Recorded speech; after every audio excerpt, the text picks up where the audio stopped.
नाजरीन, कर्नाटक असेंबली इंतखाबात को लेकर इस वक्त रियासत में काफ़ी सियासी उथल पुथल देखी जा रही है। कल बीजेपी ने अपने उम्मीदवारों की लिस्ट जारी की है। बीजेपी उम्मीदवारों की लिस्ट को लेकर इस वक्त काफ़ी हंगामा देखा जा रहा है।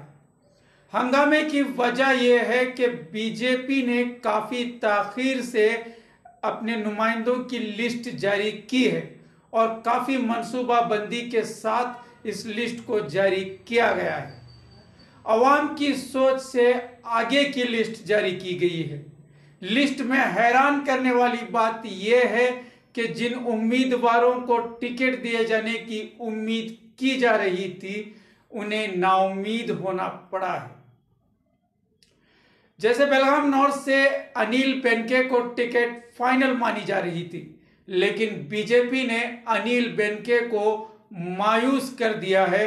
अनिल बेनके की जगह इस वक्त डॉक्टर रवि पाटिल को बेलगाम नॉर्थ से टिकट दी गई है और इन्हें बेलगाम नॉर्थ का बीजेपी नुमाइंदा बनाया गया है, जिसे लेकर अनिल बेनके के मद्दाहा इस वक्त बीजेपी के खिलाफ नाराजगी का मुजाहरा कर रहे हैं। वहीं बेलोंगल से डॉक्टर वीआई पाटिल और जगदीश मेटगुड टिकट के उम्मीदवार थे, जिसमें जगदीश मेटगुड को टिकट दी गई है, वहीं वीआई पाटिल को टिकट से महरूम रखा गया है। जबकि वीआई पाटिल काफी बीजेपी के लिए काम करने वालों में से रहे हैं। वहीं बेलगाम रूरल से नागेश मनोलकर को टिकट दी गई है, जबकि बेलगाम साउथ से अभय पाटिल को टिकट का ऐलान किया गया है। कुर्ची हल्के से पी राजू बरकरार हैं, वो वहां से बीजेपी उम्मीदवार रहेंगे। निपानी से शशिकला जोले उम्मीदवार होंगी। वहीं अतनी से 4 बार एमएलए रहे लक्ष्मण सऊदी को सिरे से नजरअंदाज किया गया है। अतनी से महेश कुमटल्ली को टिकट दी गई है। लक्ष्मण सऊदी को टिकट से महरूम रखे जाने पर अब यह खबरें मौसूल हो रही हैं कि लक्ष्मण सऊदी कांग्रेस का हाथ थाम सकते हैं। खैर नाजरीन, जिन उम्मीदवारों की उम्मीदों पर पानी फेरा गया है, अब उनकी और उनके चाहने वालों की जानिब से बीजेपी के खिलाफ नाराजगी का मुजाहरा किया जा रहा है। लेकिन यहां यह बात भी समझने की है कि नाराजगी वक्ती है। वक्ती तौर पर इन्हें बुरा जरूर लगा है, लेकिन बीजेपी को लेकर इनकी मोहब्बत बरकरार रहेगी। यहां पे यह हरगिज न सोचा जाए कि इनकी नाराजगी कांग्रेस या किसी दूसरी पार्टी के लिए सूदमंद हो सकती है। बीजेपी ने जिस तरह लिस्ट जारी की है, इससे कई सियासी पैंतरे समझ में आने लगते हैं।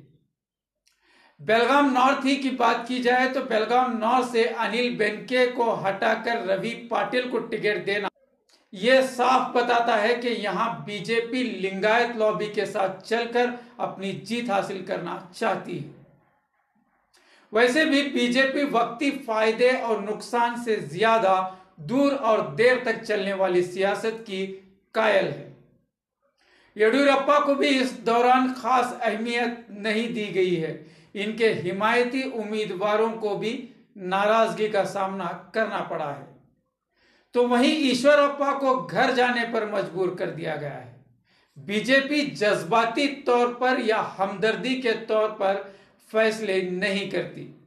ऐसे कई लीडर्स हैं जो बीजेपी के लिए अपनी जिंदगियां लगा दी हैं, लेकिन आज उनके नामो निशान तक इस पार्टी में बाकी नहीं है। खैर, everything is fair in love and war. सियासत भी एक जंग है, यहां हर चीज जायज है।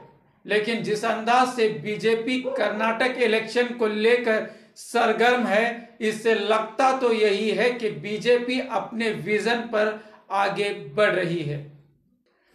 वाज़ह रहे कि कांग्रेस की आखिरी लिस्ट आनी बाकी है। नॉमिनेशन की तारीख भी अब करीब आ गई है, लेकिन कांग्रेस की अगली लिस्ट अभी तक जारी नहीं हो रही है। इस वक्त यह अंदाजा लगाया जा रहा है कि बीजेपी की लिस्ट को देखने के बाद क्या अब कांग्रेस भी अपनी अगली लिस्ट को लेकर संजीदा हो गई है? क्या कांग्रेस अगली लिस्ट कुछ नए अंदाज की पेश कर सकती है? खैर, जो भी हो, हालात जैसे नजर आ रहे हैं वैसे बिल्कुल नहीं। आने वाले दिनों में बहुत कुछ तब्दीलियां रियासत में होती नजर आ रही हैं। पर्दे पर जो मंजर नजर आ रहा है वो अलग है और पर्दे के पीछे की कहानी कुछ और ही बयां करती है। वैसे इन तमाम हालात के चलते मुस्लिम वोट्स बहुत अहमियत रखते हैं। मुस्लिम वोट्स विनिंग वोट्स के तौर पर काम कर सकते हैं। ऐसे में मुसलमानों को काफी सूझबूझ से काम लेना होगा। वोटों की तकसीम न हो, इस पर तवज्जो देनी जरूरी है। इस वक्त सियासी बेदारी का मुजाहरा करना होगा। बिना किसी लालच के, बगैर किसी चापलूसी के, खालिस कौम और मिल्लत की फलाह व बहबूदी के मद्देनजर मुस्लिम जिम्मेदारान अपना किरदार अदा करें तो काफ़ी हद तक यहाँ फ़ायदा कौम और मिल्लत को सियासी एतबार से हो सकता है। खैर, इस वक्त की जो भी सियासी हलचल होगी हम आप तक पहुँचाते रहेंगे। इसके लिए देखते रहें यस इंडिया का खास प्रोग्राम दंगल 23।